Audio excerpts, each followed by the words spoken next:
नमस्कार, मी गणेश घोडके आपलं या चॅनलवरती स्वागत करतो. निफ्टी 22,500च्या आसपास कन्सॉलिडेट होत आहे. आपण सांगितल्याप्रमाणे आपल्याला 22,200 ते 22,500 ही लेवल वॉच करायची आहे आणि 22,200च्या खाली गेल्यानंतर मात्र बाजारामध्ये अजून करेक्शन होण्याची शक्यता आहे आणि 22,500च्या वरती मार्केट राहिल्यानंतर आपल्याला मार्केट वरच्या दिशेने जाईल अशी एक आशा आपण बाळगू शकतो. परंतु ट्रम्प यांचं टॅरिफ वॉर असेल आणि अजून काही घडामोडी असतील, यामुळे दबक्या आवाजामध्ये कुठंतरी चर्चा व्हायला लागली आहे की खरोखर संपूर्ण जग आज मंदीच्या उंबरठ्यावर आहे का? तर खरोखर अशी परिस्थिती आहे का?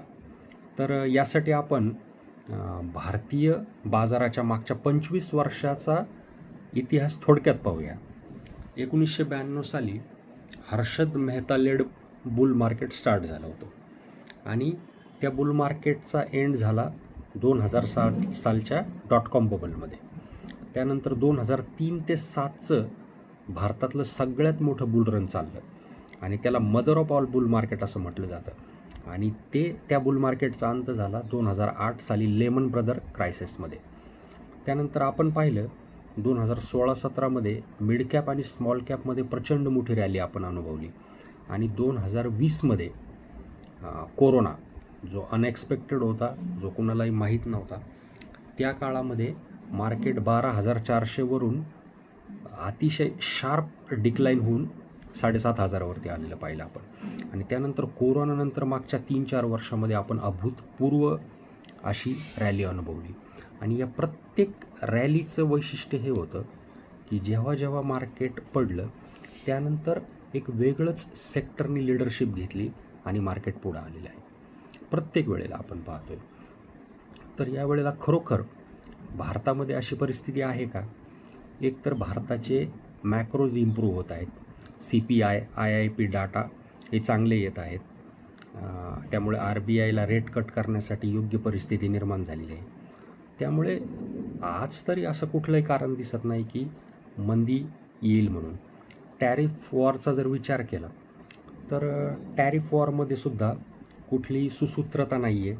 कारण महिनाभरामध्ये 5 वेळा टॅरिफ लावले जातात, परत काढून घेतले जातात आणि असे बरेचसे सेक्टर आहेत की ज्या सेक्टरचा आणि टॅरिफ वॉरचा तसा डायरेक्ट संबंध येत नाही.